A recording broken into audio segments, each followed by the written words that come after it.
सुंदर वन में रानो चिड़िया अपने दो बच्चों के साथ एक छोटे से घास के घोंसले में रहती थी। वो बहुत मेहनती थी। उसके पड़ोस में बुलबुल चिड़िया का सफेद पॉलीथीन से बना एक बहुत सुंदर और ठंडा घर था। बुलबुल ने अपने घर के बाहर बच्चों के नहाने के लिए एक बढ़िया स्विमिंग पूल भी बनाया था। चलो बच्चों, नहाने का समय हो गया है। सब एक एक करके पूल के अंदर आ जाओ। जंगल के सभी पक्षी अपने बच्चों को बुलबुल के पूल में नहलाने लाते थे, लेकिन बुलबुल बदले में सबसे 2 टोकरी भरकर पहाड़ी की मीठी बेरियां मांगती थी।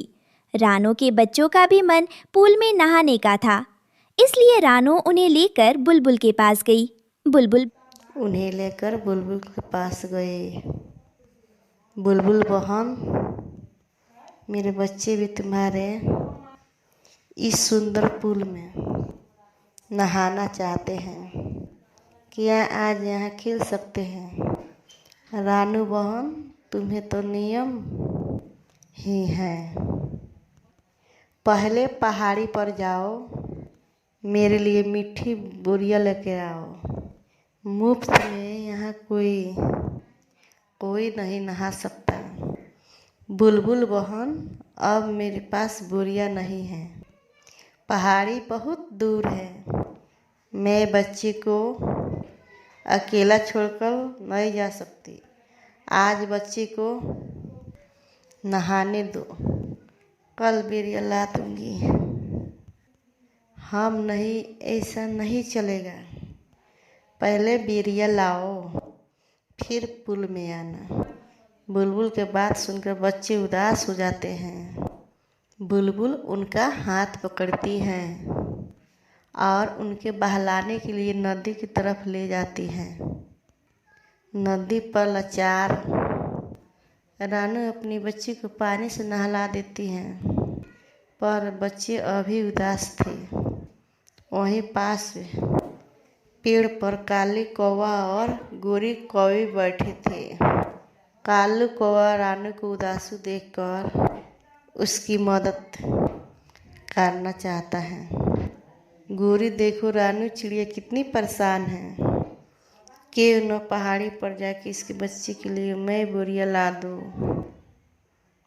तुम्हें दूसरों की मदद करने के लिए बड़ी सूझी है।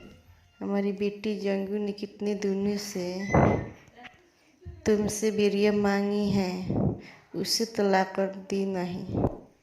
चलो सीधे मेरे घर चलो, मेरे साथ घर चलो। किसी की मदद करने की कोई ज़रूरत नहीं। गोरे कौवे के अपने साथ खींचकर ले जाती हैं। रानू ये सब देखकर हताश हो जाती हैं। तभी पेड़ के पीछे एक चालाक और मतलबी कौवा निकल कर रानू के पास आता है। अरे बोनो बेटी, तुम परेशान क्यों होती हैं? मैंने तुम्हारे सब बात सुन ली है। तुम एक काम क्यों नहीं करती? क्या काम कौवे दादा? तुम अपने बच्चे को यही मेरे पास छोड़ दो, मैं इसकी अच्छी देखभाल करूँगा। तुम जल्दी से पहाड़ी पर जाओ और बुलबुल के लिए बोरिया ले आओ। बस आते समय एक टुकड़ी बोरिया मेरे भी लिए आना। वैसे तो मुझे कोई दादा पर भरोसा नहीं है, पर बच्चों के पूल में नहलाना भी है। ठीक है मेरे दादा, अपने बच्चे का ध्यान रखना। मैं अभी उड़कर जाती हूँ।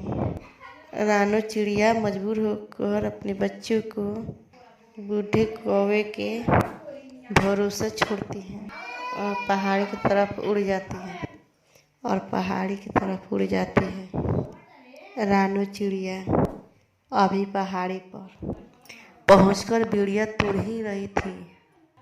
अचानक जंगल का मौसम डरावना हो गया है। आसमान, बेटी, मुझे अपनी चिंता नहीं है, पर इन मासूमों का क्या कसूर था? ये ऐसा पत्थर दिल कैसे हो गया? माँ, मुझे भूख लगी है।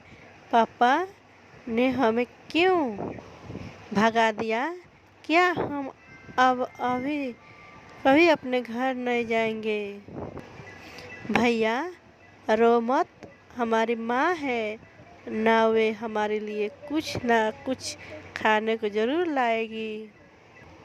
अगले ही दिन से रानू ने हिम्मत जुटाई और जंगल के अमीर पक्षियों जैसे मीठी तोती और लस्सी कबूतरी के घरों में झाड़ू पोछा और बर्तन साफ करने का काम शुरू कर दिया।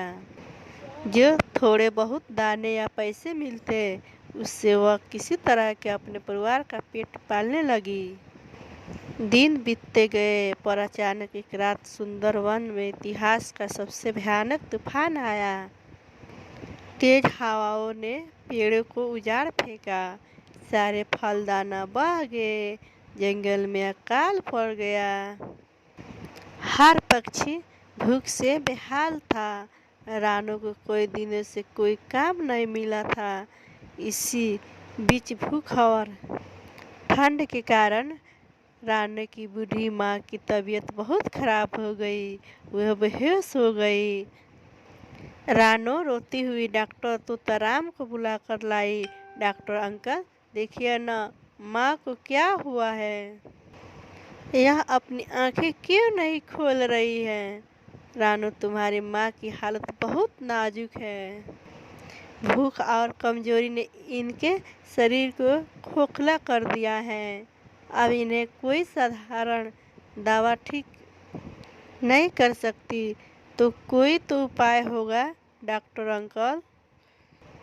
एक ही उपाय है रानू, यहाँ से बहुत दूर बर्फीले पहाड़ों के पार एक जादुई सेव का पेड़ है। अगर तुम्हारी माँ को उस पेड़ का एक चमत्कारी से मिल जाए तो वह तुरंत ठीक हो सकती है, लेकिन वह रास्ता बहुत खतरनाक है।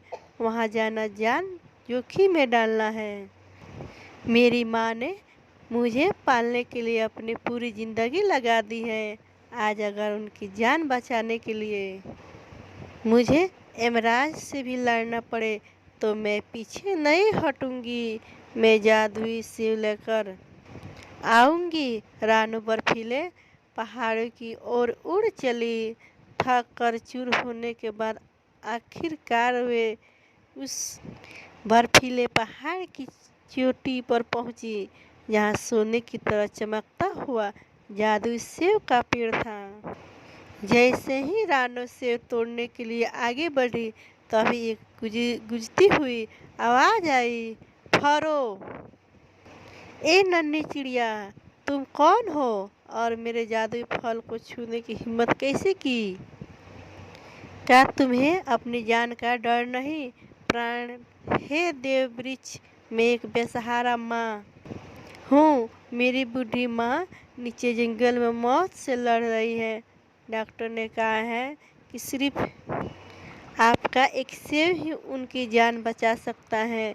दया, मैं इतनी आसानी से किसी को फल नहीं देता। तुम्हें मेरे 3 सवालों की सही जवाब देने होंगे और तुम हार गई तो तुम यहीं बर्फ बन जाओगी। क्या तुम्हें मंजूर है? मुझे मंजूर है। मेरी माँ की जिंदगी के आगे मेरी जान कुछ भी नहीं। पूछिए महाराज। मेरा पहला सवाल सुनो। इस दुनिया में सबसे बड़ा योद्धा कौन है? एक माँ अपने बच्चों और परिवार के लिए पूरी दुनिया से लड़ सकती है, हर दर्द सह सकती है। इसलिए माँ से बड़ा कोई योद्धा नहीं। उचित उत्तर। अब दूसरा सवाल, वो कौन सी चीज़ है जो बांटने से कभी कम नहीं होती बल्कि और बढ़ती है? ज्ञान और सच्चा प्रेम। आप जितना दूसरों को प्यार और ज्ञान देंगे, वो उतना ही आपके पास लौट कर आएगा। बहुत अच्छे। अब मेरा आखिरी और सबसे बड़ा सवाल, अगर तुम्हें धन दौलत और अपने परिवार के स्वाभिमान में से किसी एक को चुनना हो तो तुम क्या चुनोगी?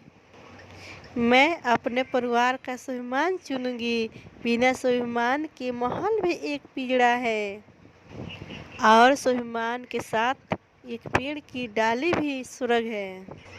धन्य हो रानो चिड़िया, तुम्हारी ममता, तुम्हारी बुद्धिमानी और तुम्हारे संस्कारों ने मेरा दिल जीत लिया। तुम परीक्षा में सफल हुई।